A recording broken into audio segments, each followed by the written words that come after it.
1. Fillers hesitation sounds. Use common English fillers naturally where someone might pause to think. Example. The main point here is, what's about commitment? Example. He asked for protection from evil. 2. Verbal tics common phrases. Integrate phrases like, sort of, kind of, where appropriate, but avoid overuse. Example. It's kind of interesting how he just appears, Example. That's a pretty bold prayer, right?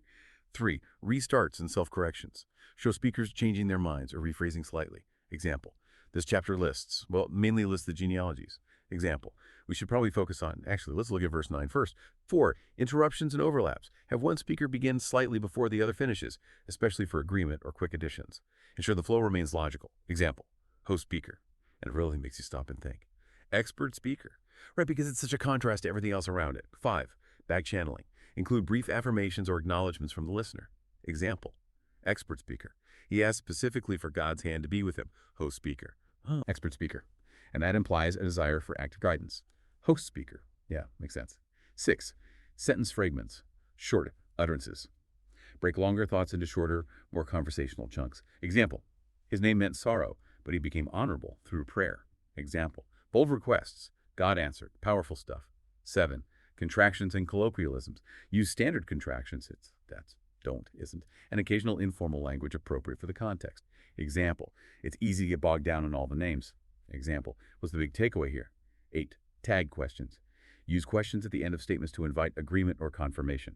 Example. That seems really significant, doesn't it? Example. We can all relate to that feeling, right?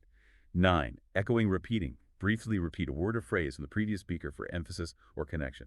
Example. Expert speaker. He asked God to enlarge his territory. Host speaker. Enlarge his territory. What does that really mean today? 10. Natural transitions. Use common transition words and phrases smoothly. Example. Okay, so let's unpack that a bit. Example. And another thing that stands out is example. But how does that apply to us now? Multi-turn. Example snippet. We all know that feeling, right? You're Yes. trying to get your head around something. Yeah, you're just wading through information. So Right. much stuff. Exactly. It feels like overload. So that's what we do here in these deep dives. We try to cut through that, find the core message. Right. And today, we're diving into 1 Chronicles chapter 4. Now, a lot of this chapter, it's genealogies. Pages of names. Just lists and lists. But then there's this interruption. Verses 9 and 10. The prayer of Jabez. It really jumps out. And Denglish notes, we all know that feeling, right? You're trying to get your head around something, maybe understand it better. Yeah, and suddenly you're just wading through so much information, it feels, a bit overwhelming. Exactly. Like you might just drown in it all. Well, that's what we're here to help with. This is where we do our deep dive, taking a closer look and trying to pull out what's really valuable. And today, we're turning our attention to a specific bit of the Bible. 1 Chronicles chapter 4. Right. Now, at first glance, this chapter might seem pretty straightforward.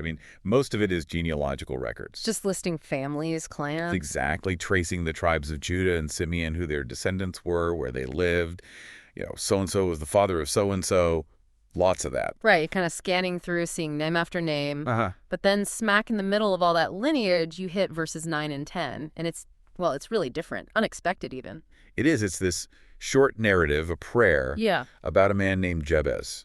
Maybe we should just hear those verses again. Good idea. It says, And Jabez was more honorable than his brethren, and his mother called his name Jabez, saying, Because I bear him with sorrow.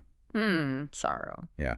And Jabez called on the God of Israel, saying, Oh, that thou wouldest bless me indeed and enlarge my coast, and that thine hand might be with me, and that thou wouldst keep me from evil, that it may not grieve me. And the payoff. And God granted him that which he requested. Simple as that.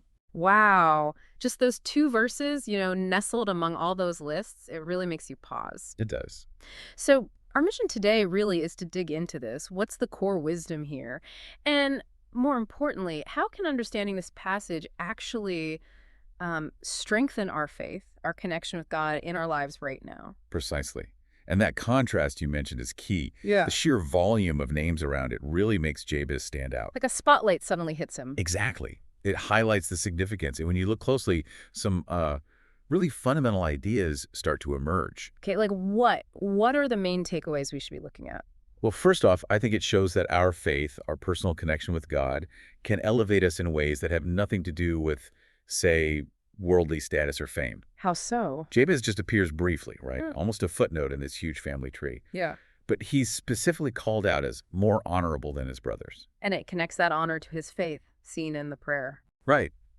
It tells us that our relationship with God, our sincere prayers, they matter deeply. They have immense value, regardless of whether anyone else notices or not. That's actually really comforting. It's easy to feel kind of insignificant sometimes. Mhm. But this suggests that personal faith journey is truly meaningful. And then there's the prayer itself. It's so specific and, well, pretty bold, isn't it? It really is.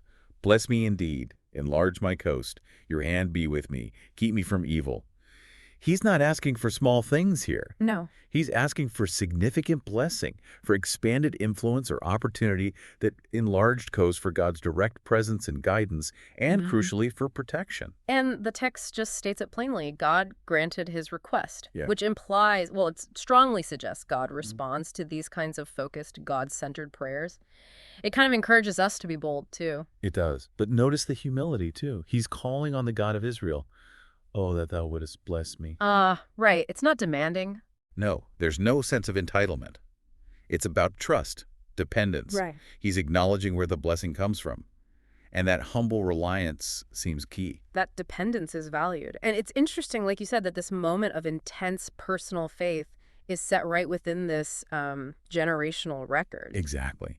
Which kind of hints at the idea that our spiritual actions, even seemingly small ones like a single prayer, can have ripples, Ripples through time. potentially, through our own lives, maybe even impacting generations. It suggests that God works across time and that moments of faith can spark something lasting, even when they seem small initially. Okay, so we've got this ancient wisdom, faith matters more than status, bold prayer works, humility is key, impact can be lasting. How do we bring that into the 21st century? What's the practical application for someone listening? Well, for starters, think about his name. Jabez means sorrow or pain. His own mother named him that because of a difficult birth. Not exactly a great start in life. Not at all. But despite that, he became more honorable. How? Through prayer, through turning to God. So it's a powerful message that your past, your circumstances, even negative labels, they don't have to define you. Prayer can be a way to overcome those limitations. I like that. Yeah.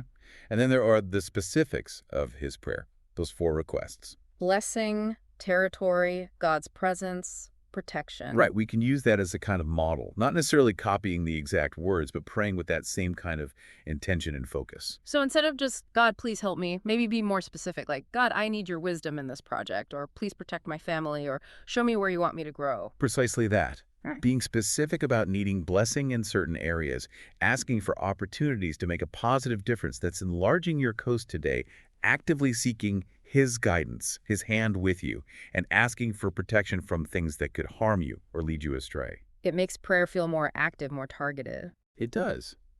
And thinking about Jabez standing out in that list, it encourages us to be people who lean on God, right? People whose faith makes a positive difference, even if it's just in our own family or community. You don't need to be famous. Yeah, that's a good point. The fact that we're even talking about this 2-verse story thousands of years later proves that significance isn't about fame, isn't it? Absolutely. Faithfulness trumps fame every time. What matters is that connection with God. And finally, that plea for God's hand to be with him. That really resonates. It's so relevant. Seeking God's active involvement in everything we do, big or small, that's where purpose and real peace come from. So bringing it all together then, how does looking at Jabez really help strengthen our faith today? Well, I think it fundamentally shows us a God who listens. He pays attention to individuals, even someone seemingly lost in a long list. He heard Jabez. He heard him, and he responded. It shows his willingness to bless, to enlarge our capacity for good, to guide us, and to protect us when we turn to him in faith. It tells us that even when life feels, routine or mundane, like reading a genealogy, maybe our personal connection with God through prayer can lead to something extraordinary. It builds trust that he's actually involved. Exactly. It deepens our trust that God is active, that he sees us, hears us, and responds when we cry out to him honestly and humbly. That's a really powerful takeaway from such a short passage. Incredible encouragement packed into just 2 verses. It really is. So as you go about your day, maybe just reflect on this. In your own life, what territory, what area of influence or responsibility might God be calling you to ask Him to enlarge? And what bold, specific prayers offered in trust are you ready to bring before Him, asking for His presence and protection, just like Jabez did? It's a potent reminder, isn't it, that even what feels like a small act of faith can invite a truly significant divine response and really deepen that walk with God.